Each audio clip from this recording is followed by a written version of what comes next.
Bon, eh ben, on va démarrer. Donc, bonjour à tous, moi je suis Nicolas Salmon, je suis représentant d'Autoflow sur la France. Et je suis là avec Marc Bauer, qui est un des cofondateurs, Bonjour. et aussi le créateur de la solution Autoflows. Et ce matin, on est là pour vous présenter un benchmark qu'on a réalisé cette année sur le déficit de la rétention en atelier SAV dans l'automobile. Et donc, on va parler de profit après-vente via des données de terrain. Et grosso modo, en 30 minutes, on va passer en revue les enseignements qu'on a retenus de 559 questionnaires qui ont été remplis sur plus de 2000 de nos clients qui ont été sollicités. Et puis parler du sujet de ce que vous perdez sans le savoir sur la rétention en atelier. Je passe rapidement sur le sommaire. Euh, Grosso modo, ce qu'on peut mesurer aujourd'hui, c'est que la grande majorité des ateliers automobiles anticipent une rentabilité plus difficile, que ce soit d'ailleurs au niveau de l'atelier ou au niveau de la concession. Et donc la pression, elle est structurelle, et du coup, la rétention devient un levier de direction. Et ce qui était intéressant dans cet audit, c'est que 74% des répondants sur les 559 disent ne pas mesurer précisément le chiffre d'affaires perdu. Et donc le paradoxe, c'est que d'un côté, la rétention est clé, mais elle est non mesurée. Et sur les 559 répondants, on a à peu près on a 8 marchés qui ont été, enfin 8 pays qui ont été sollicités. On a eu 63 réponses sur la France avec des rôles et des tailles un peu différents au sein des concessions. Mais du coup, un bon échantillon qui est comparable finalement à la réalité du terrain. Et donc, voici les résultats. Alors, je ne vais pas tous les couvrir, je vous enverrai à la fin de cette matinée le document, vous pourrez lire en détail. Mais dans les 5 chiffres, moi, que j'ai trouvé intéressant, c'est que voilà, 80% anticipent une rentabilité plus difficile à atteindre d'ici 2-3 ans. 74% ne savent pas chiffrer le chiffre d'affaires après-vente perdu. 59% communiquent la vente additionnelle, qui a un upsell potentiel. Enfin, la vente additionnelle est communiquée le jour de la visite, et ça, c'est quelque chose qui peut aussi améliorer. Autre point intéressant, 47% disent explorer l'IA, c'est-à-dire qu'on n'en est pas encore à l'utilisation au quotidien, on est sur de l'exploration, et on a moins de 23% qui utilisent ou explorent l'IA pour de la communication client. Donc si on zoome un petit peu sur les zones pivot, en quoi ça compte pour nous, Autoflows, c'est que finalement on mesure que le déficit vient des systèmes transactionnels, et c'est là où en fait Autoflows apporte la valeur ajoutée, puisque nous,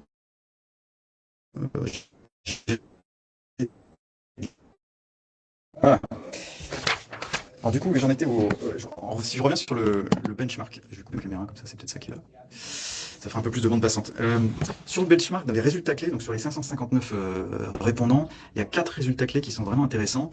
Donc dans les réponses qu'on a obtenues, on nous dit quoi? 1, l'après-vente est le dernier moteur de rentabilité.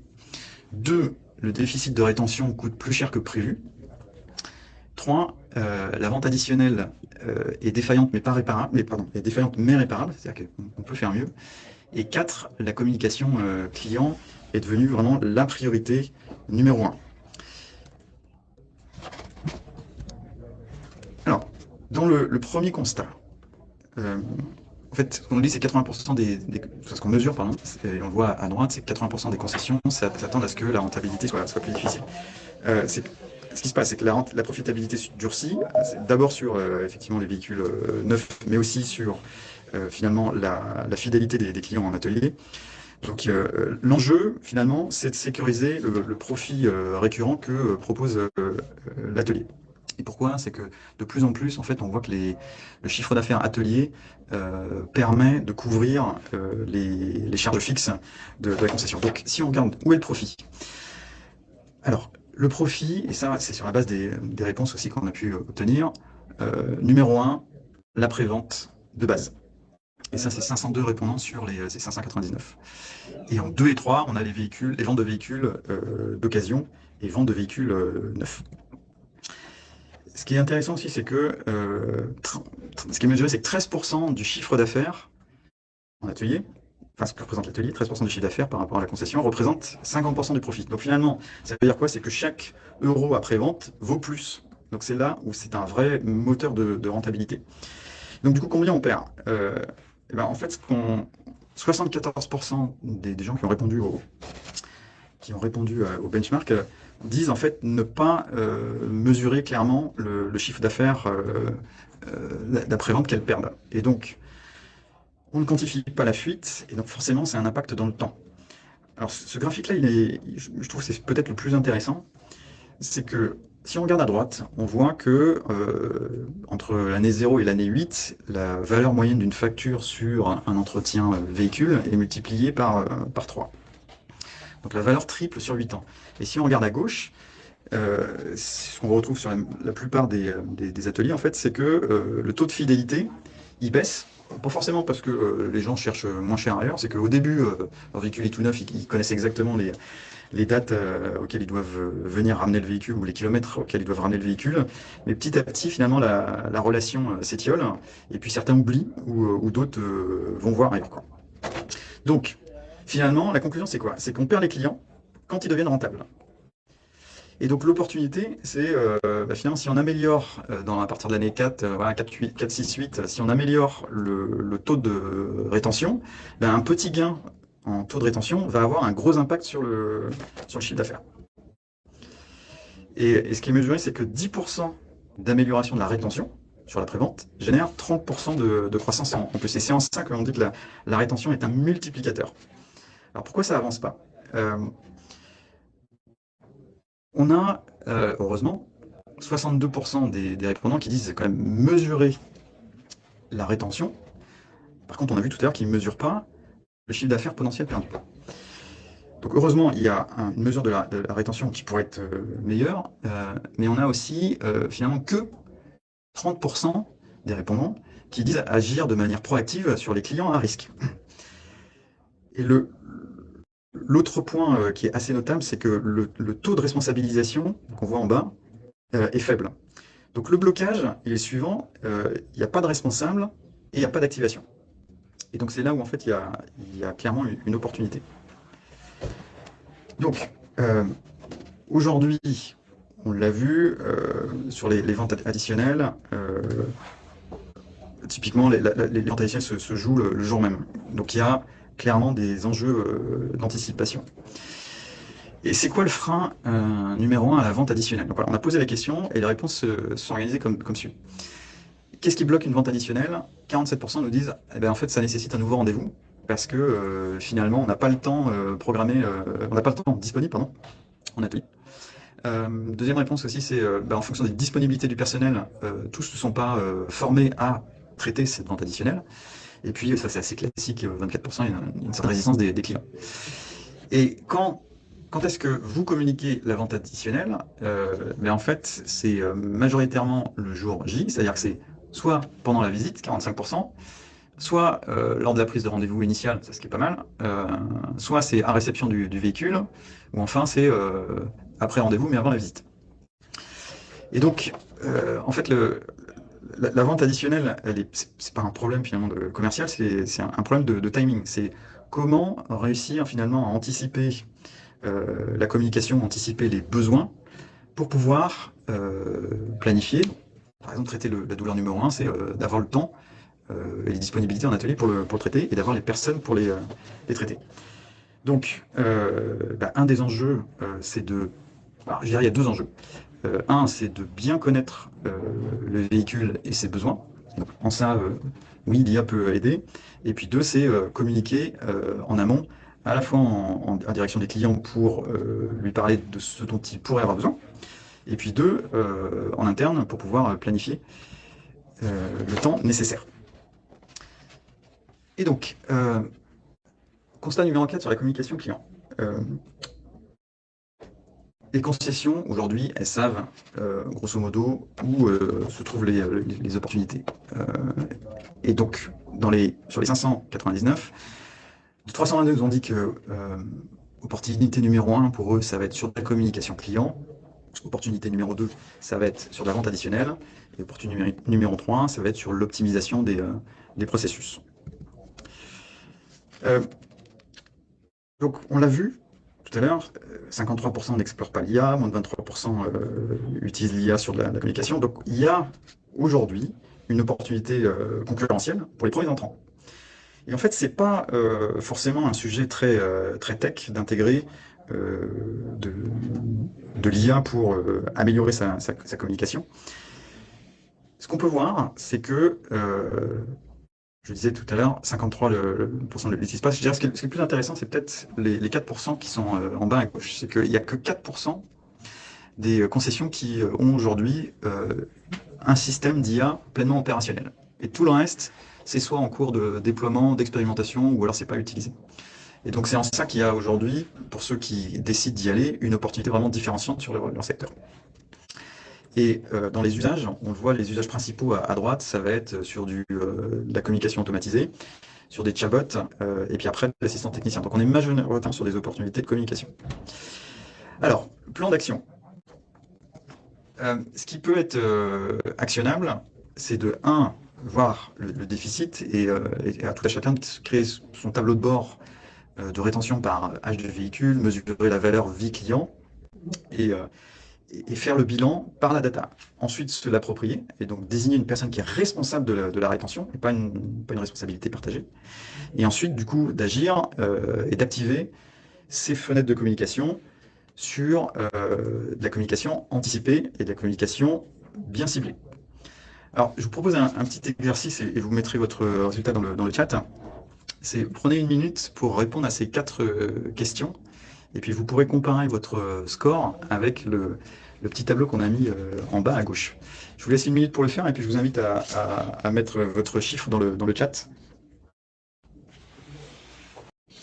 Alors, je vois 4, 6, 5. Je dirais que c'est assez représentatif de l'état de ce secteur aujourd'hui. Je vais vous présenter un cas concret rapidement. C'est une société qui s'appelle LSH, qui est cliente chez nous depuis 1 an et demi, presque 2 ans maintenant. Quand ils avaient fait ce petit exercice-là aussi, ils étaient au milieu, quoi. Ils étaient à peu près entre 5 et 6.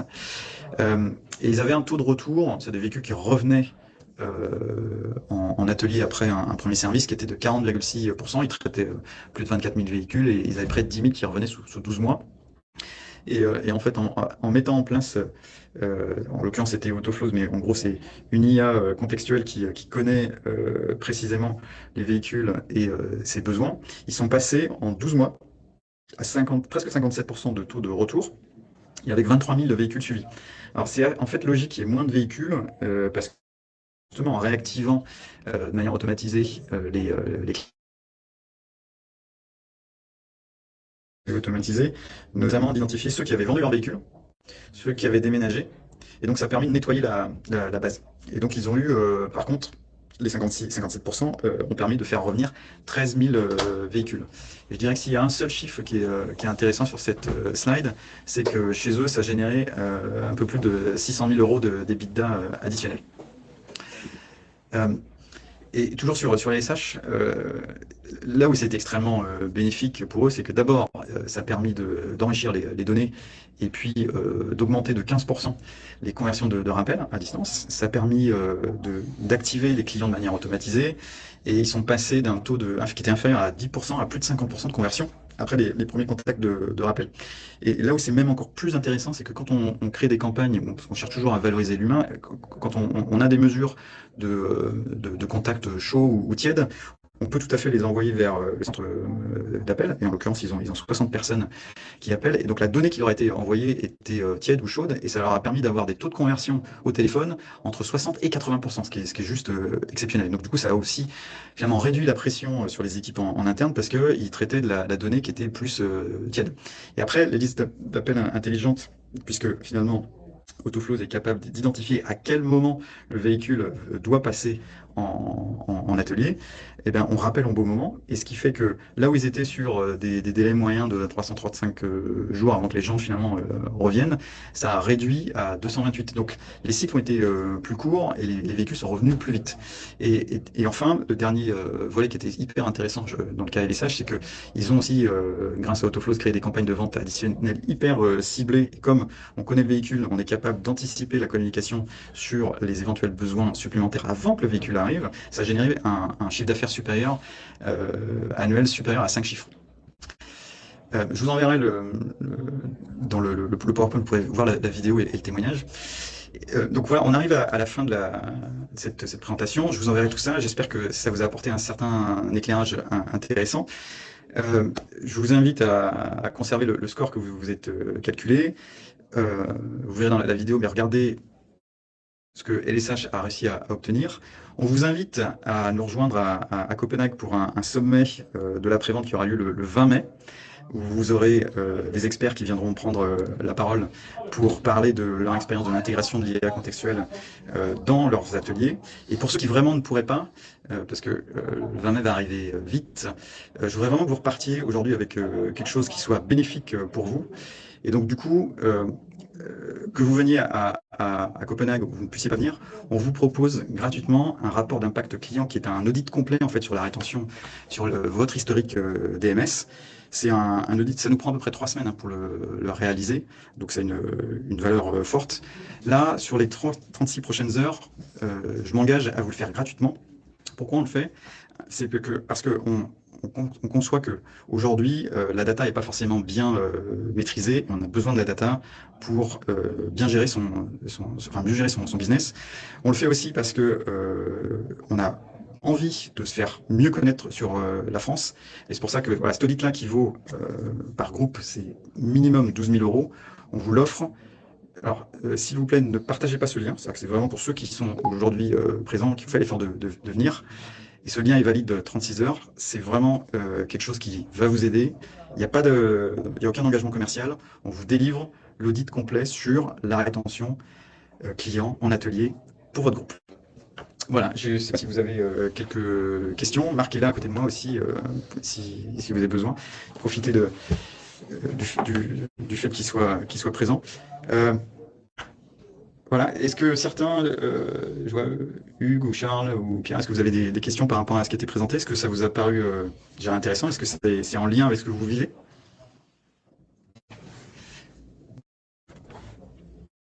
Pas de questions. Okay. Mais intéressé par l'audit. Ok. Alors, ce que je vais faire, attendez, je vais vous mettre le lien dans le chat. Vous verrez, c'est une page, ça prend 30 secondes pour la remplir. La seule chose qui est importante dans ce que vous allez mettre, hein, il faut mettre absolument le nombre de concessions qui est dans votre groupe, hein, et il faut mettre là où les DMS que vous utilisez. Et pour le reste, c'est tout. Alors, je vais vous le coller ici. Toc. Il y a 2 pages. En gros, c'est vos coordonnées en 3 lignes. Votre DMS, le nombre de concessions, et puis à la page suivante, vous validez. Et puis nous, ça nous permet d'accéder. Et après, il me faut à peu près 3 semaines. Donc, en gros, activez ça aujourd'hui, et puis dans un mois, on vous fait un retour, on vous délivre l'audit, on vous le présente, et puis on discute de ça. Je vous enverrai une petite vidéo cet après-midi de à quoi ça ressemble. Quelle gueule ça a. Typiquement, je vous envoie ça en début d'après-midi. Comme ça pourra vous donner un aperçu. Je pense aussi c'est important de dire que c'est grâce à nos partenaires avec les DMS, Icar, Datacar, Keyloop, etc., qu'on peut connecter avec les DMS par l'API. Comme ça, c'est bien organisé. Il n'y a pas besoin de travail pour ouais, et en termes, voilà, en fait, on est connecté à 25 DMS, donc quel que soit votre DMS, il n'y a pas de souci, et que toute la donnée est sécurisée. Elle n'est pas dans c'est pas du SaaS, elle est sur nos serveurs qui sont sécurisés en Allemagne quand on va faire l'analyse. Mais voilà, elle est forcément limitée dans le temps parce que vu la valeur, on ne peut pas le proposer à tout le monde. Donc c'est actif jusqu'à mercredi soir. Vous avez jusqu'à mercredi soir pour activer. Et après ça, je m'occupe de vous et je vous présente ça dans un mois. Comme il y a eu un petit... c'était haché au début, ce que je referai aussi, c'est que je vais peut-être refaire un enregistrement un peu rapide de la présentation. Comme ça, si vous souhaitez le partager en interne, je vous redonnerai une vidéo un peu propre et exploitable. Voilà, je suis désolé pour le Wi-Fi qui nous a fait un peu fait bugger. Mais voilà, et du coup, à très vite. Et puis je vous envoie un mail dans l'après-midi. Très bonne journée à tous. Bonne journée.